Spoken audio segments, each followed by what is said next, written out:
To the program.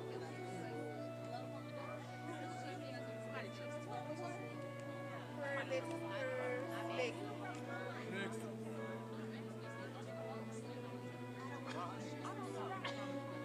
No, they're not coming.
Mic check, mic check.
Join me in thanking Mr. Tao and the orchestra for their musical selection, so thank you. Please silence all mobile devices that you have with you, and we are going to continue with the program. And so next we will have the meditation by Reverend Dr. Earl J. Griffin, Senior Pastor for Lewis Temple CME Church.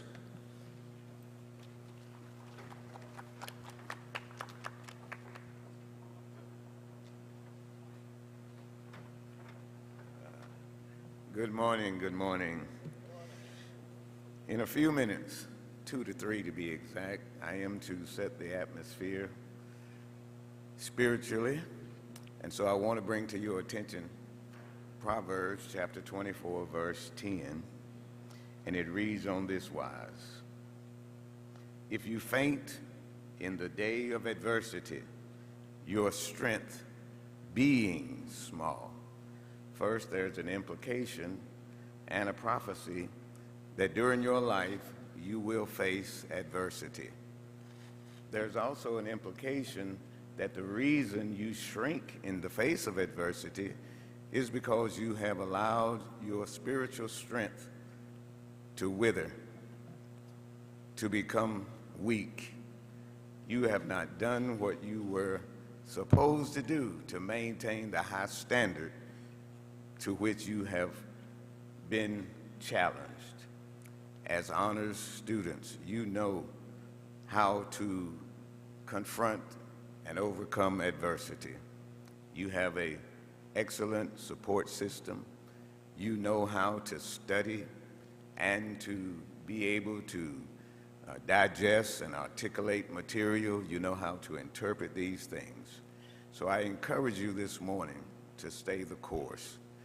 Stay the course, continue to develop, continue to keep your mind sharp, your body strong, your spirit strong, and reach the heights of success to which you have been expected by your family, by the faculty, and even by yourself. You are, because you are intentional. It is not haphazard.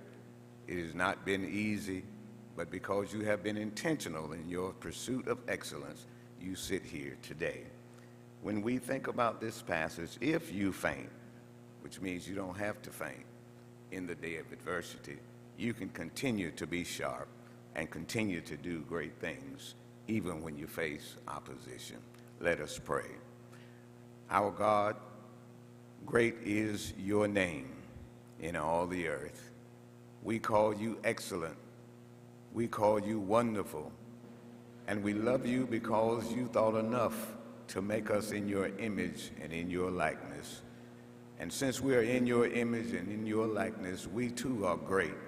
We too will do great things. Be with these students and be with this school as we continue to pursue excellence in the name that is above every name, in the name of Jesus Christ. Amen.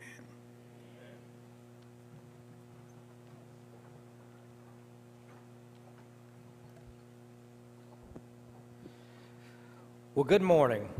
On behalf of the administration, faculty, staff, students, and Gram-Fam everywhere, I want to welcome the honorees, your families, friends, supporters, and others who've joined us today for our Honors Day Convocation. We're especially honored to have with us one of our own, Vice President of Global Real Estate at AT&T, Mr. Ken Lear. Ken, thank you so much for taking time to share and be a part of this great occasion. Today we celebrate and recognize the outstanding achievements of our talented students. I'm proud to announce that between the previous fall and spring semesters, over 3,500 of you have earned the President's List, Dean's List, or Honor Roll. This deserves a round of applause.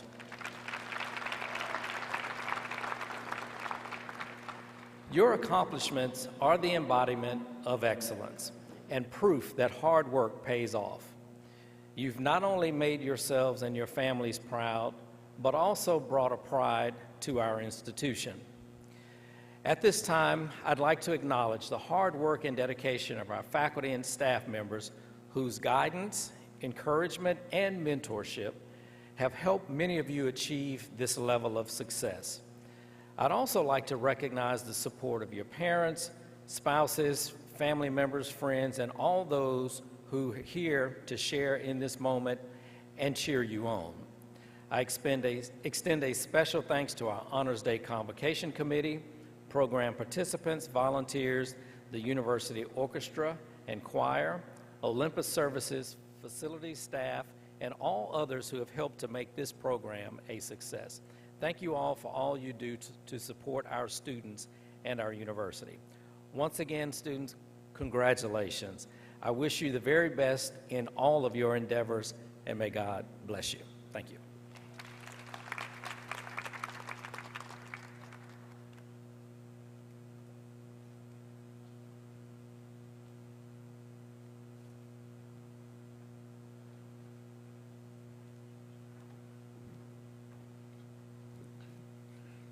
Good morning. Y'all said that like y'all don't want to get these awards today. Good morning. I like that. It's a little rainy, but it's still a good day. Again, I want to say to our administration and the entire GSU community, Dr. Walton, Dr. Smiley, and others, families, friends, and honorees, I'm proud to witness and serve on another Honors Day program here at Grambling State University. As you know by now, this day holds a special place on our university calendar. You're the essence of why we are here. We are most proud of our academic achievers and what the law of effect says. The law of effect says that those behaviors that are rewarded tend to be repeated. So we are rewarding you all today. We want you all to repeat that. And so this is why we want you to know that we appreciate you and encourage you to complete your journey. There are so many challenges in the world and so many other things you could be doing. However, you chose to work hard and sacrifice day in and day out. You are reminded that what you do are so critical to the mission of Grambling State University. We acknowledge you today as ambassadors, not only for today, but in the future, as we say, ambassadors of GSU. As long as you keep your nose clean and stay on track, that is. We are aware of the value you bring to society, so consistent and persistent focus on your careers will prepare you to make additional societal impact, and not only locally, but the world over. Yes, we know that your contributions to society will make the world a better place for all of us. The entire planet will be better served by people of your talents. So today, we selfishly say, please continue to study and work hard. Success and duty are still calling. Thank you.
Good morning. I have the pleasure of introducing Mr. Ken Lear, the Vice President for Global Real Estate for AT&T. Since joining AT&T in 1992, Ken has held various leadership positions within the corporate real estate organization. Ken has been particularly instrumental in leading reorganization and merger integration initiatives to optimize organizational structures and drive synergies. Prior to joining AT&T, Ken worked for a civil engineering firm in California where he performed civil design. Ken has an MBA from St. Mary's College in California and a BS in engineering technology from Grambling State University. Ken and his wife live in Dallas, and they have 2 adult children. Ken has a long history of volunteering with youth mentoring programs. Currently, he sits on the Associate Board of Directors for Children's Health and volunteers with the Dallas CASA, which stands for Court Appointed Special Advocates. Outside of the work and volunteer activities, Ken enjoys woodworking, playing the guitar, cooking, and doing anything outdoors. Please give a warm welcome for Mr. Ken Lear.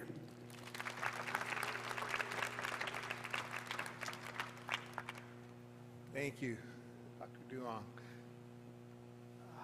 Whenever I hear an announcement or an introduction of myself, I always look for who they're talking about because that's not who I recognize. I attended a training session once, and they actually did an exercise, and you had to sit at a table with someone and tell them about you. And then it was their job to introduce you, to highlight the very best elements about you. And when the person stood up and gave the introduction, what we recognized is they were glowing. They said things that we would not say about ourselves. And so the takeaway from that is, if you aren't going to celebrate yourself and advocate for yourself, no one will. So we're going to stay on that point a little bit thematically today about knowing your value and celebrating your value. But first, let me say thank you to President Gallo and Dr. Walton and Dr. Smalley for having me here today. It's just a true honor. Thank you for the opportunity to address this talented group of future leaders. And to the students, congratulations to you on your academic achievements. I was on the golf course the day Dr. Smiley called and extended the invitation to be here. I immediately said yes.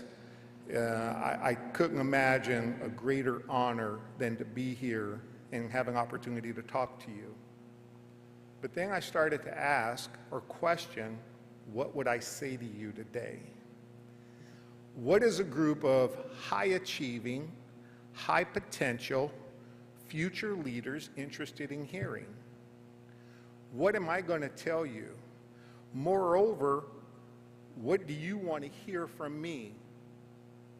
So I asked myself, what is your value proposition to them? So you've seen the bio or you've heard the bio, and it's a good summary of my education and my extracurricular activities and my personal interests. But let me offer a little more color to what you've heard. First, it's true, I attended Grambling State University between 1986 and 1989. Now, that probably seems like an eon ago to many of you in the room, but to me it feels like just yesterday. I was a student athlete. I played football for Coach Eddie Robinson, one of the greatest experiences of my life. I'm sure you all have heard the legendary stories about him waking up the football players with a cowbell at 5 in the morning. Very much true. Had to stand at the bed, stand at the side of your bed and present your meal card, and then you get your meal card back when you walked across campus to the cafeteria to have breakfast every day. But he made sure that we got up, got out of our dorm, and we went to class, and it worked for me. I was an honor student because of that discipline, and I graduated with my degree in engineering technology with honors. Very proud of that. After I graduated with my BS, I attended graduate school, and at the same time, I worked as a civil design engineer for about 3 to 4 years. But I spent most of my 34-year-long career working in corporate America, specifically with AT&T. And over those years, I've had the pleasure of rising to the rank of an executive with AT&T. But let me give you a little more context, because when I say AT&T, you recognize it as a technology company, you recognize it as an old company probably, but here are some things you want to remember. AT&T is the world's largest telecommunications company, and that's based on their annual revenue. It also ranks 13th on Forbes 500 list of the largest U.S. companies in the world. So when I stand before you and I say I'm an executive with AT&T, I'm telling you that I am an executive with one of the largest U.S. corporations and the single largest telecommunication companies in the world. In my capacity as the head of global real estate for AT&T, I'm a direct report to the CFO. The CFO is a direct report to the CEO, so I'm 2 steps away from the CFO role. Doesn't mean that I get to tell the CFO what to do. I'm just trying to give you a sense of hierarchy. I lead an organization of about 700 people and a group of about 2,000 contracted workers. I manage a budget of about $1.2 billion. So when you get with a big corporation, sometimes leaders within big corporations can run an operation that's larger than some companies by themselves. Think about how many companies do you know are a $1.2 billion company. Within the confines of AT&T, I operate the business of a $1.2 billion operation. That includes oversight of all of AT&T's buildings. So why are their buildings important? The buildings house the technology that enable the internet, the telephone service, all the things that you all use from day to day, the applications, they run through those technological facilities. That's on a social level, but on a more meaningful level, it's all the technology that's driving commerce. It's cybersecurity, it's homeland security, it's all those things that keep us safe. It's the FAA. And so that technology comes with very strict guidelines for reliability and resiliency. And so my responsibilities include overseeing the engineering services that provide the resiliency to make those things happen. AT&T employs 160,000 employees worldwide, and they all have to have a place to work that makes them productive. So that's a little bit about my background, a little more commentary. But back to the question of what do I want to share with you today? What's my value proposition for you today? I think my value proposition for you today is the perspective of a Grambling alumnus and a corporate executive. And what I want to share with you is, from a corporate executive's perspective, what are the things that you need to be doing or planning to do to enhance your future value proposition to a corporate employer? Questions like, what appeals to a corporate leader? What characteristics are the most significant differentiators? And what action should you be planning or taking right now? I'm going to cover 3 points. The first is you want to create a college record that demonstrates your academic success, your campus engagement, and your community engagement. That didn't sound very revolutionary, but let's unpack it just a bit. Today's celebration is clear evidence that you are on the right track academically. I encourage you, keep it up. But as you do this, remember that your aim is not the grade. Your aim is the knowledge behind the grade. Your aim is the practiced application of the knowledge to secure the grade or to secure the degree, but to not be able to demonstrate an application of your knowledge is a failure, and you will be judged. So focus on the knowledge and the practice application of the knowledge as you pursue these grades. But being a good student isn't enough. You need to also demonstrate interest and willingness in being part of a community that is willing to work collectively toward shared goals. So what I'm really talking about here is this comparison of what a corporate leader is looking for and what you will bring to bear. Work is like college, and the workplace is like a college campus. If you think about it like this, you are going to be given tasks or assignments, and you will be judged on the results. Maybe one subtle differentiator is you get paid for it, but you will be asked to work individually, and you will be asked to work collectively. Within the work environment, we have employee groups, call them clubs. We have social activities, and we encourage community engagement. So as we entertain the idea of who do we want to join our company, we're concerned about, are you a fit to our culture? What's the likelihood that you will become a positive contributor to the culture based on what you've already done? A lot of people focus on the fact, well, I need an internship. I need to demonstrate that I've done this job. What I'm suggesting to you is that there's an opportunity in the college environment for you to demonstrate your value proposition through your level of engagement in the college experience. Execute on your academics, but also be a member, active member, participant of the Grambling community, the Grambling family, and beyond the Grambling family, the communities that Grambling supports, your home communities. Another way of phrasing this is be well-rounded, and make sure it doesn't look like token participation. It needs to look like true, genuine participation because you're committed to it, because you believe it.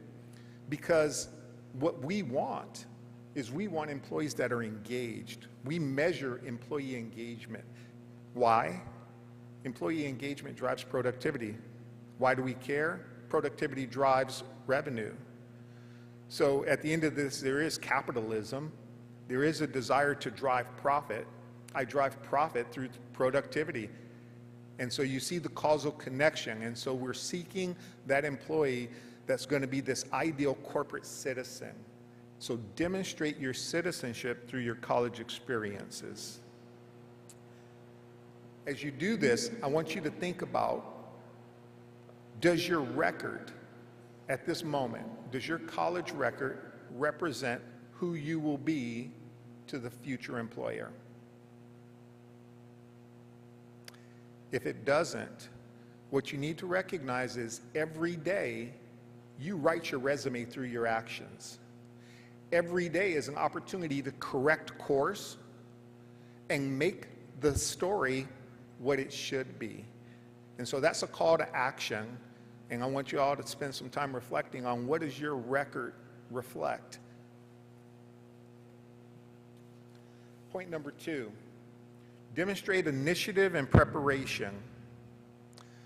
Curiosity is good, but initiative produces results. When meeting with a prospective employer, the way you ask questions, or what questions you ask, or how you respond, is a reflection of your preparation and your readiness.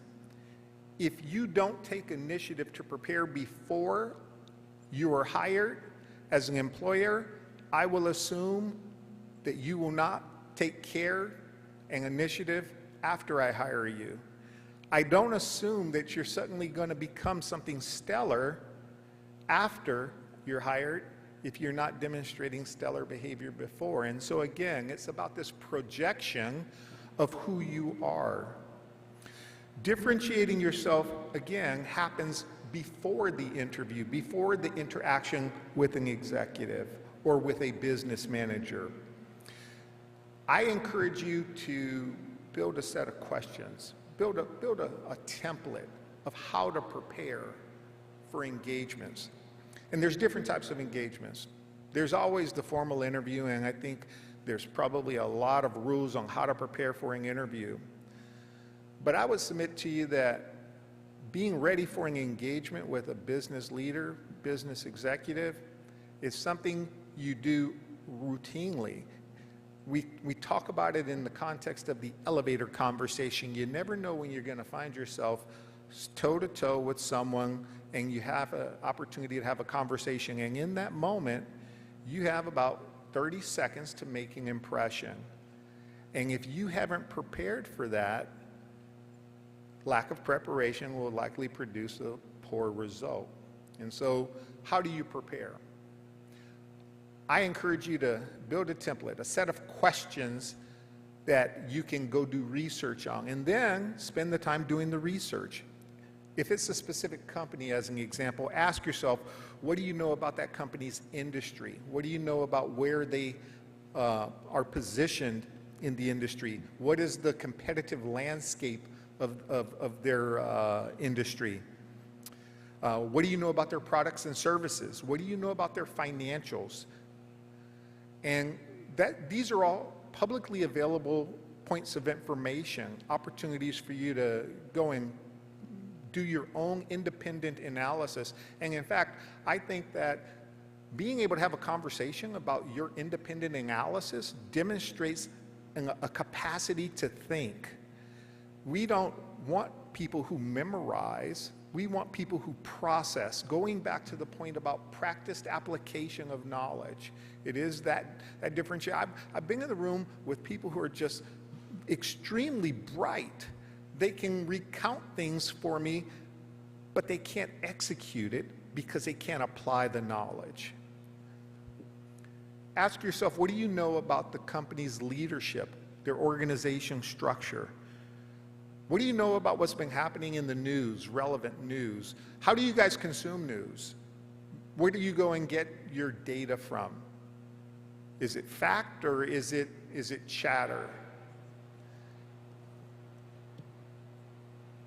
You should pursue this publicly available information in addition to reaching out to make connections. How many of you are using LinkedIn or other social networking or groups, social groups, industry groups, excuse me, using industry groups to build networks. If you're studying business, there are quite a few business industry groups that you could align with. And if you just monitor the discussions that are happening in those social environments, you pick up a wealth of knowledge. The same is true for all the other disciplines, engineering included. So those are other ways to tap in to those points. Taking these actions will leave a positive impression and differentiate you as a prospective employee. Conversely, let me tell you a story about how an interaction can go wrong. I am contacted fairly regularly by employees and saying, can I come by your office and talk to you? I just want to get a little career advice. And based on my availability, I entertain these. And so this young man called and asked if he could visit with me. He was with the company for only about a year. And I said, sure, come on by. So he came in, and I asked him some things about his current role. He told me his current role, but then when I asked him about the department in which he worked, what are they working on as a department? What are their goals? What are their deliverables? How are they executing against those for the year? How is he contributing to the department's success? He could not tell me. The only thing he knew is he was producing widgets, and he could tell me my widgets have been produced. I asked him about his boss. He quickly gave me the name of his supervisor, but he couldn't tell me anything about the hierarchy above his supervisor. He didn't know who his boss reported to. He didn't understand how his organization even aligned into the corporate structure. I asked him what his goal was. What did he want to achieve? What did he want to do with his career? The only answer he had was, I want to get promoted. That's the epitome of a lack of preparation. You have to give somebody something to work with. And so had he spent a little more time preparing, that conversation would have went a lot different. What do you think the odds are I met with him again? Pretty low. I haven't met with that young man again. I don't know where he is in the business. I hope he's doing well. I hope he's preparing better. And if you're questioning, well, did you tell him? Yes. You never let him walk out not knowing. He got candid feedback before he left. My third and final point is demonstrate self-awareness. Lacking confidence will hinder your growth,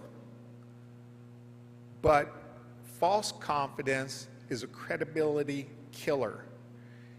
If you perceive you have talents that you don't, if you perceive that your execution is better than what it is, you will make a fool of yourself, and people will quickly dismiss what you have to say. So you must enter in engagement with objectivity and transparency, if to no one else, to yourself.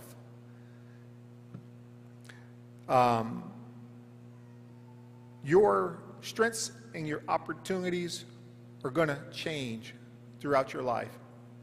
You're constantly growing and you're constantly evolving. And the environment around you is changing as well. So as you think about this notion of self-awareness, what I want you to understand is it's not a one and done. It's not go do a personality assessment or Myers-Briggs and do it once and be done. It's not go and get a coaching session once and be done. You need to develop a practiced habit of self-assessment and self-awareness. Now, some people are born with a natural ability to have self-awareness and to maintain objectivity. That's probably not most people, and it's definitely not most young people. It's a learned behavior.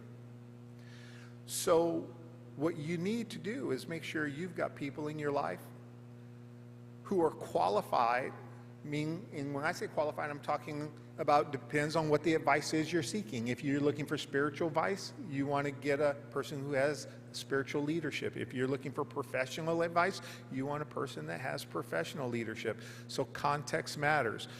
So what you want to do is you want to make sure that you have some people in your life that you trust, that you can go to, and you can request unvarnished feedback from them. The people who can tell you the things that other people won't tell you. And do this routinely. And then you go work on it. As a leader, when I'm talking to a person, I want to understand, do they have objectivity about where they are in any moment in time?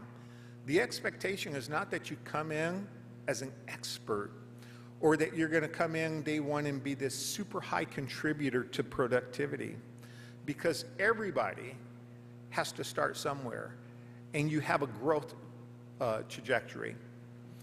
The real issue is, do you understand where you are on your path and where you need to go? Because if you don't know where you are on your growth path, you have no idea how to get where you want to be. Which leads me to the final concept of having a development plan. You should have an ability to have a conversation about how you are currently leveraging your strengths and working on your opportunities. Being able to have that conversation says to a leader, I am a mature thinking, objective person. I know what I possess. I know what I don't possess. I am actively working on it, and I would love your assistance if you want to give me more feedback about how I can do it different or better. But here's what I'm already planning to do. That type of conversation blows my mind. It's just a dramatic difference. So if you take these things that I've said, and let's just recap them, starting with this notion of having a record of behaviors that align with what a corporation is attracted to. It is academic excellence. It is engagement at the school level and the community level. After that, it is about initiative and preparation. You cared enough, you were curious enough to turn that into initiative, and that initiative allowed you to demonstrate an application of knowledge or application of questions, to have a mature conversation. You are a thinker. And then you come back and you close it out with, and I know who I am. I know what I have, and I know what I am working toward. I may not know perfectly what I want to be. Some people might. That's okay. Life is an experiment. That's okay. But never be fooled about where you are. I want to end with one story. I was attending a dinner in Dallas. So my wife's in education. She'd be so proud to know I was standing up here talking to all these people with these degrees. My wife, Dr. Lear, is the assistant superintendent of Dallas Independent School District.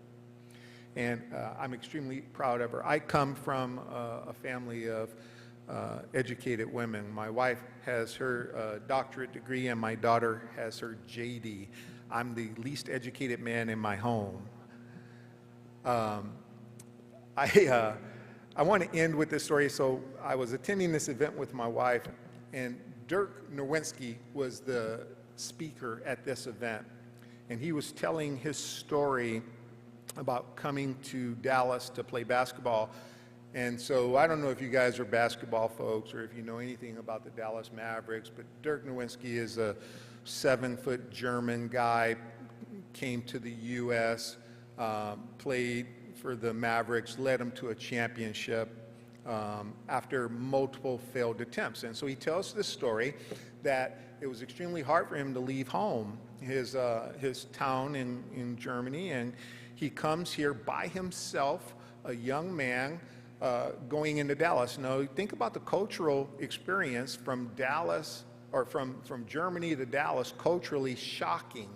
So he's thrown into this this new environment. Language is a barrier for him, and he has to figure out how to operate with others. He has to figure out how to be a team member with others. And the story was a little long, and I won't put you through that, but if you just understand this person who doesn't know anyone having to assimilate into a new culture, new language, and figure out how to become productive with people he does not know. And he tells the story that they failed for a few years trying to create this winning team, but they were committed and they continued to make progress. And he talked about the people who played instrumental roles in his life being mentors and people who took him in and talked to him about his health and relationships. And then he ultimately stood and took on the role of a team leader. So he came in not as a leader, he came in simply as a young, inexperienced person. He ascended to the role of leader. And from leader, he then went through many efforts, failed some, to get them to a championship. I think he said he lost the first couple times he competed for the NBA championship. And then he tells the night that they won the championship, he talks about it, he says they won as an away game, so they really weren't in Dallas when they won it. And he talked about this amazing feeling he had the moment they won the game. And he said that right after that, he remembers going to the locker room and being sad. And so the commentator, the interviewer is asking him, well, Dirk, I don't understand. Everything you just told me sounds like you achieved the goal. What was the problem? He said, the problem was I misunderstood the goal. The problem was in that moment, I felt all the buildup, all the hard work, all the experiences that I fell in love with had ended very abruptly when the game clock sounded. And so that's how he ended the story. And so I applied my interpretation to that and extrapolated to my life and your life. As you guys continue to pursue greatness and work toward a career and work toward citizenship and parenthood and all those things that are waiting for you in life, don't lose perspective on the fact that the moment you're in is the greatest moment. The journey is about what's happening now. The achievement is the moment. It's not the thing you're trying to get to. And so please take time to appreciate the moment. Please take time to enjoy what you're doing. Take time to be with the people around you, to celebrate life, to acknowledge achievements, and take care of yourselves, because if you don't take care of yourself, you will never be able to take care of anybody else. I end almost all my corporate speeches by telling people that the most important things in life are not the things that happen at work. The most important things in life are the things that happen at home. And the only reason we show up in a work environment is to be able to care for those things. And so with that, today, I am not at work. I'm with my family.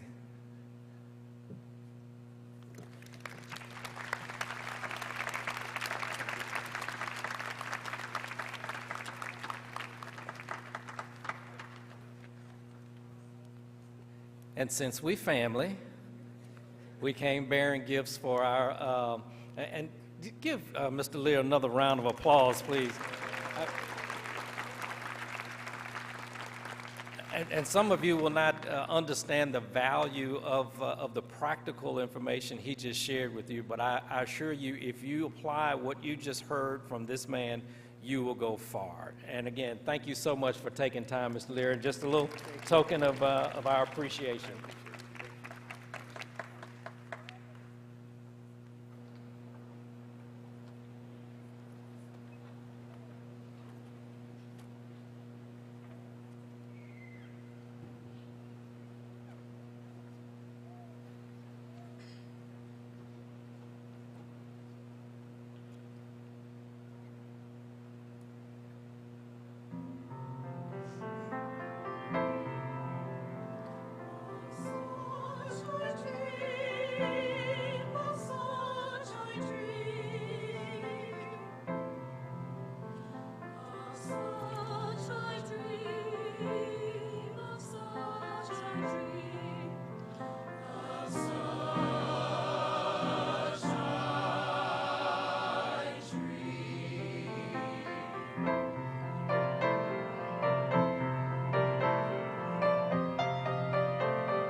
Good morning, afternoon possibly. All right, I have the privilege, and I believe I need to ask you all to stand. This is for the oath. Forgive me if I'm mistaken on that, Dr. Walton. No, all right. Please stand. For the honors.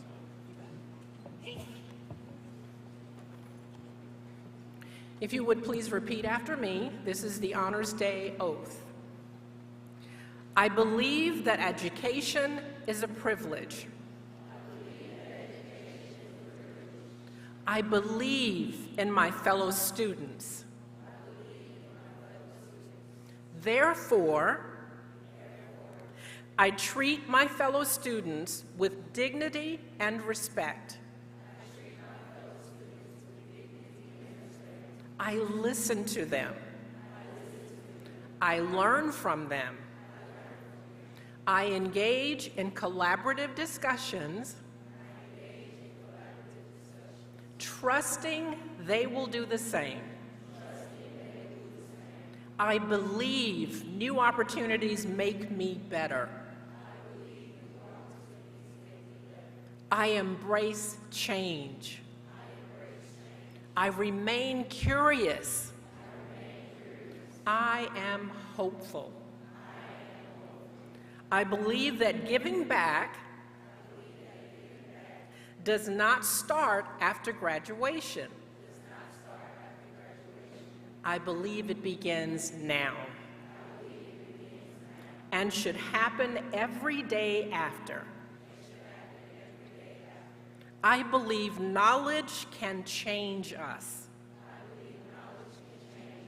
Now I want y'all to say this one with some gusto. I believe we can change the world. I believe we can change the world. Thank you. You may be seated.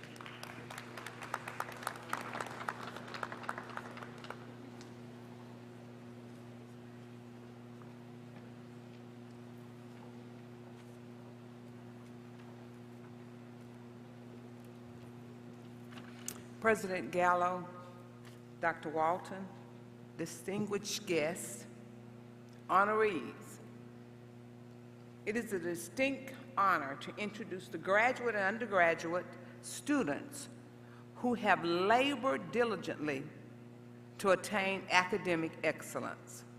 Honorees, as I call your area of recognition, please stand. With the recipients of the Graduate Studies honor, please stand. Graduate Studies. Students who are listed as Graduate Studies honors were enrolled full-time during the 2022 spring or fall semester and earned a semester grade point average of 3.8 or higher. Let's give them another hand. You may be seated. Will the recipients of honor recognition, honor roll recognition, please stand. Honor roll recognition. Okay. Students who are recipients of honor roll recognition were enrolled full-time during the 2022 spring or fall semester and earned a semester grade point average of 3.0 to 3.19. Let's give them another hand. They're already seated, okay.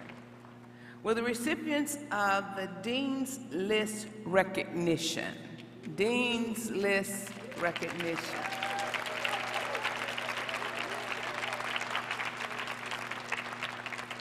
Students who are recipients of the Dean's List recognition were enrolled full-time during the 2022 spring or fall semester and earned a semester grade point average of 3.2 to 3.49.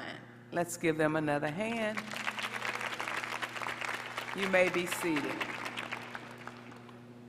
Will the recipients of the President's List recognition please stand?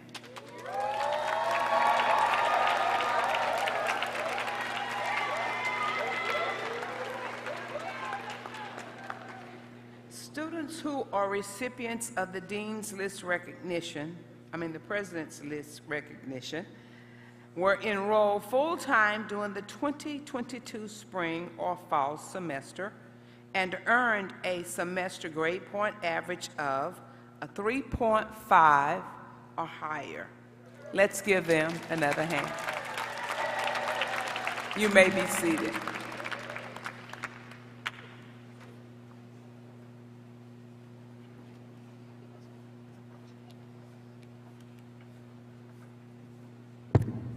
So I want to take a few minutes to recognize individuals. I want to begin by recognizing Dr. Smiley and the Honors Convocation Committee. Would you all please stand?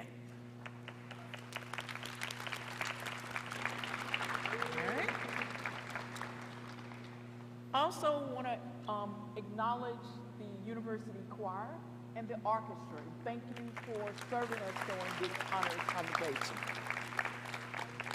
We have parents and friends of the honorees. Will you stand?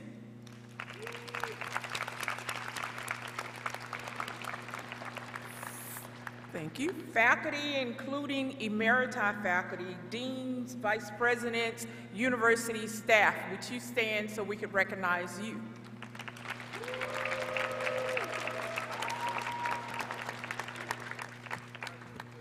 If we have any board members present from ULS or Board of Regents, would you stand? Individuals holding political offices, anyone here, you can stand. So join me as we congratulate our honorees again on your academic achievements.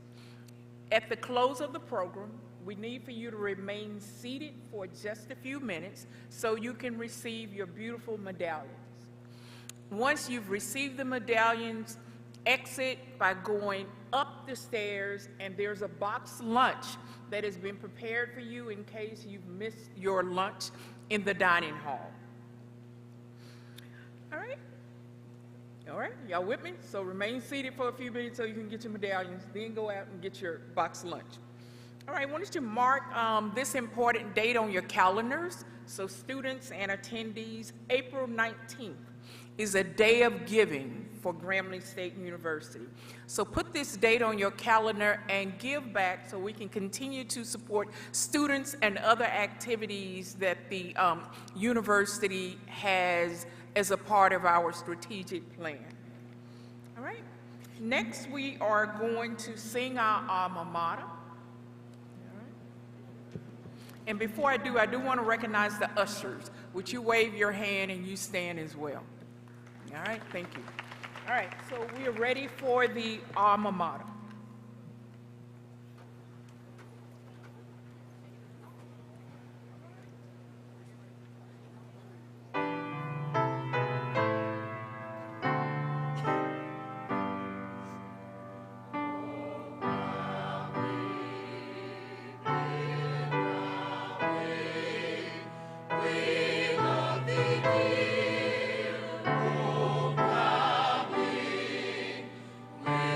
We'll